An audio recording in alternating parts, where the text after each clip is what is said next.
Last night's Good Morning America turned into an absolute war zone when Denzel Washington declared, "I'm done with this show," and walked off set after Michael Strahan pushed him past his breaking point. The two-time Oscar winner didn't just leave. He exposed something about Strahan's financial dealings that ABC has been covering up for years. But what started as a simple interview about his new film would reveal the real reason Strahan's co-hosts have been distancing themselves from him. The morning began with strange energy at the Times Square studios. Denzel Washington arrived for what should have been routine promotion for his latest drama. But producers noticed Michael Strahan acting oddly aggressive during the pre-show meeting, repeatedly saying, "Time to see if he's really that perfect." Robin Roberts tried to calm him down, but Strahan seemed determined to create conflict. Therefore, when the cameras went live, everyone could feel something bad was coming. The show opened with typical morning cheerfulness. Strahan and Robin sat at the desk, while George Stephanopoulos was notably absent. "Good morning, America. We have a special treat today," Robin announced warmly. "The legendary Denzel Washington is here." Washington walked out to enthusiastic applause from the studio audience. He shook Robin's hand warmly, then turned to Strahan. The handshake was brief, professional, but Strahan held on a beat too long, squeezing harder than necessary. "Denzel, welcome back to GMA," Robin said. "We're excited to discuss your new film."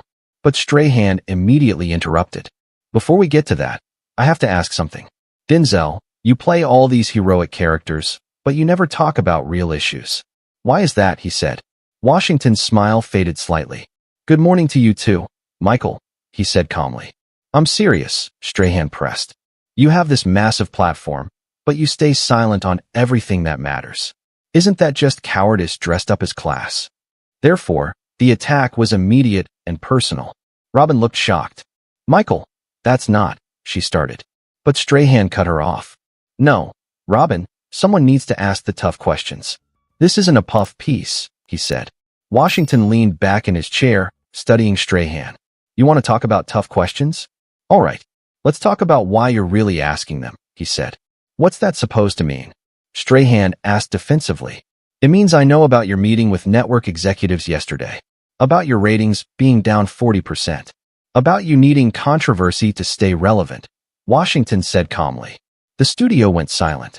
But Washington wasn't done. "You think attacking me will save your segment? That's your strategy?" he asked. "This isn't about ratings," Strahan protested. "Everything with you is about ratings," Washington corrected. "Or money. Speaking of which, how's that gambling debt treating you?" Strahan's face went pale. "That's private," he said quickly. "But my political views aren't," Washington asked. Interesting double standard. Robin tried to intervene. "Gentlemen, please, we're live," she said. But Washington turned to her. "Robin, did you know Michael owes $3.7 million to offshore bookies? That's why he's been taking those suspicious trips to the Bahamas," he said. The revelation was devastating. Robin's mouth fell open. The camera operators didn't know where to focus. But Strahan stood up aggressively. "You're lying," he said, his voice shaking. "Am I?" Washington asked, also standing. "Then why did ABC's legal department flag your finances last month? Why are you under internal investigation?" Therefore, the bomb had been dropped. But Washington had more ammunition. "You want to question my activism? Let's discuss yours. Those charity events you host? You keep 60% of the proceeds. That foundation for kids? It's a tax shelter," he said. "That's slander," Strahan said desperately. "It's documented fact," Washington replied. "I have the receipts. Literally. Your accountant is my accountant's brother. Small world, isn't it?" The audience was completely stunned. Some were openly recording. Security didn't even try to stop them. This was beyond anything they'd seen on morning television. "You set me up," Strahan accused. "No, you set yourself up when you decided to ambush me for ratings," Washington said. "I just came prepared." But then he revealed something even worse. "You want to know why George isn't here today? He refused to participate in your planned attack on me." Robin didn't know? "Did you, Robin?" he asked. Robin shook her head, looking at Strahan with disgust. "Michael, is this true?" she asked. Strahan couldn't answer. But Washington could. "Show them the cards, Michael. The blue cards you're hiding. The ones with all your attack questions," he said. Strahan's hand moved instinctively to his desk, where blue index cards were visible. The camera zoomed in, catching glimpses of prepared hostile questions. This was supposed to be about my film, Washington said to the camera. Instead, it became about Michael's desperation to create viral content. Well, congratulations, Michael. You're about to go viral, just not how you planned. You're destroying my career, Strahan said, his voice breaking. No, you destroyed it yourself with greed and dishonesty, Washington replied. I'm just pulling back the curtain. He turned to Robin. I'm sorry you got caught in this, Robin. You deserve better than being associated with this, he said. Then back to Strahan. You know what the saddest part is? You were a hero to kids, NFL champion. But you sold that legacy for money you gambled away, he said. Stop, Strahan pleaded. But Washington delivered the final blow. That's why Kelly Ripa really left, isn't it? She found out about the gambling, about the debts, about you stealing from the show's charity fund, he said. The accusation was nuclear. Robin stood up, backing away from Strahan. You stole from charity? She asked, horrified. I borrowed it, Strahan said weakly. I was going to pay it back. With what? Washington asked. You're broke. Your houses are mortgaged 3 times over. Your cars are leased. Even your Super Bowl rings are in a pawn shop. The destruction was complete. But Washington wasn't quite finished. I'm done with this show, he declared. But before I go, let me be clear. I came here to promote a film about redemption. Instead, I got to expose corruption. Maybe that's more valuable. He looked directly at the camera. To everyone watching, be careful who you trust with your attention. Some people earning millions to sit behind these desks are stealing from the very charities they promote, he said. You've ruined me, Strahan said, slumping in his chair. No, Michael, you ruined yourself. I just refuse to be your comeback story, Washington said. He walked off to stunned silence. Then, slowly, the audience began applauding. It built to a standing ovation. But the chaos was just beginning. We need to go to commercial immediately, Robin said, her voice shaking. But it was too late. The live stream had captured everything.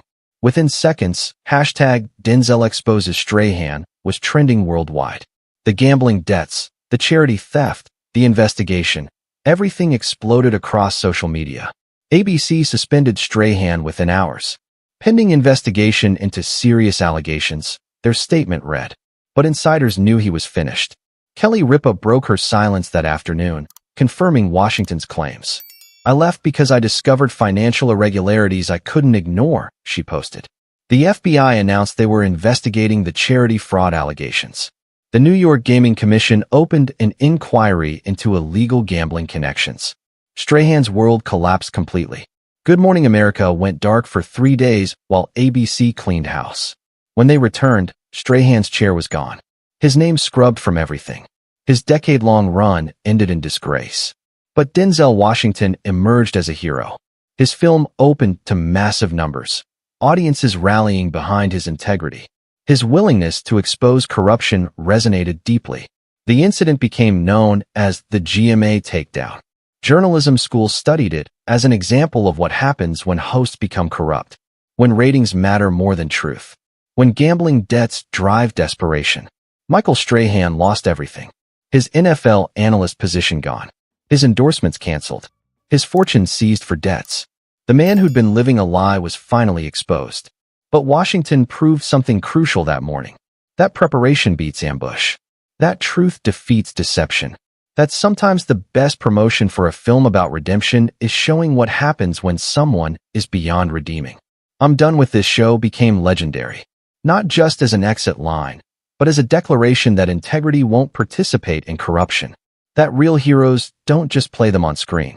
The empty chair Strahan left behind was never filled. A permanent reminder of the morning when Denzel Washington didn't just walk off a show. He walked away from corruption while exposing it completely.